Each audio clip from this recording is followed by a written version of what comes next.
Good afternoon. Grief has consumed a local community after two teenage sisters died in an early morning crash. 17-year-old Shauna Murphy and her 15-year-old sister Meghan were killed when the Land Rover they were riding in smashed into a utility pole in Southborough around 1 o'clock this morning. A third teen is hospitalized with serious injuries.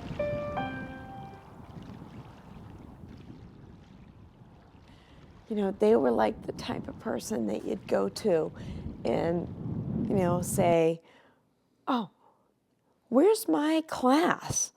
And, you know, they would be like, oh, let me take you there. So we get a phone call that's saying, I wanted to ask you how many people were in your car. You know, do you own a Land Rover? And we said, yes. And they said, do you know how many people were in it? We said, we're not sure. You know, why are you asking? I said, I really can't tell you. And we asked you, you know, what do you mean you can't tell us? And he says, well, you know, I'll get back to you. And so we called back a few minutes later and finally heard that there was an accident and that they were looking for, you know, the participants in the car. While this was going on, we got a report that Chris and Michelle that Michelle, was back at the fire station and had gone there. I went immediately down to the fire station because I'm an EMT and I know the EMTs and I know all the guys down at the fire department, so I was down there immediately. And I knew there was something wrong.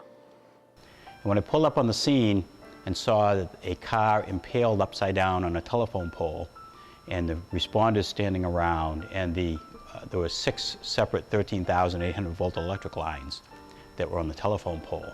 And because the midsection of the telephone pole was removed in the accident, the wires sagged and they were arcing on the trees. It was like I knew I was in an accident, but I didn't even know the car hit a pole. I didn't know we were in the air. I thought it was on the ground just to the side. And the next thing I remembered after that was just being upside down and like being crushed and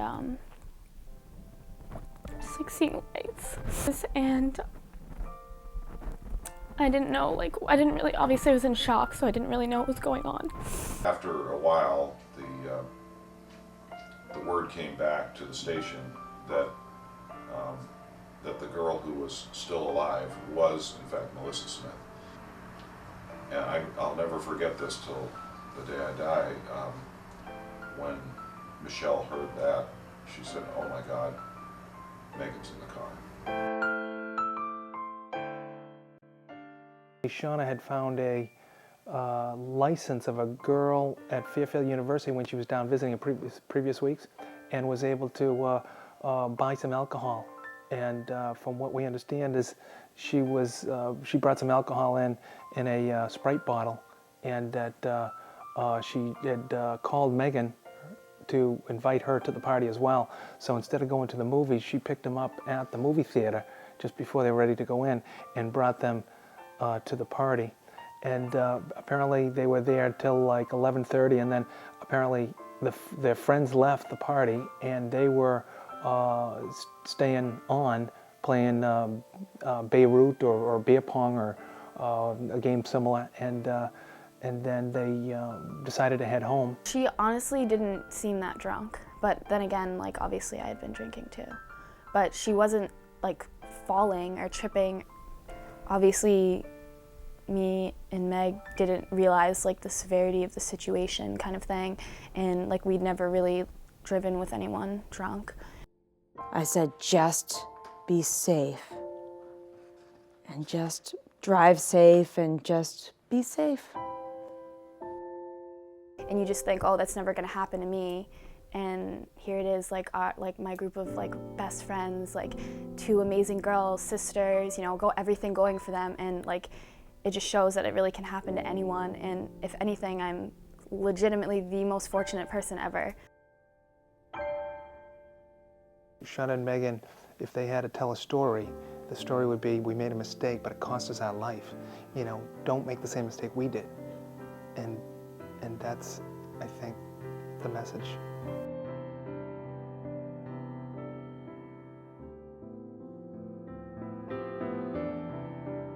The program runs It starts from like 10 to 2 in the morning is what it was. And you have 2 volunteers at least per night, and there's a Safe Rides phone that the Murphy Foundation pays for. And if anyone can call it in Northborough and Southborough, and they will pick them up and drive them home, no questions asked.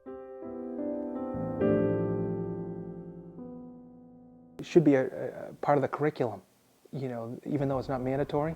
We feel that that there's just too many distractions now when you're driving a car. There's the radio, there's the cell phone, there's the iPods, and there's kids in the car, and just you know, just too many distractions. And we decided to move from Southborough to Gloucester and try to reinvent ourselves and try to have a new next phase in our life. So, you know, we always dreamt of becoming empty nesters, but we didn't dream of having an accident force us to be empty nesters. I think Christmas. You know, it's their birthdays, it's the graduations that would have taken place. I think, you know, like it was tough knowing that all of Shauna's friends graduated and she didn't. They did a great, the valedictorian, Mel? All Meg's kids are gonna graduate this year. And so it's hard to, you know, those memorial places that, and for me as a mother, it's hard to think that,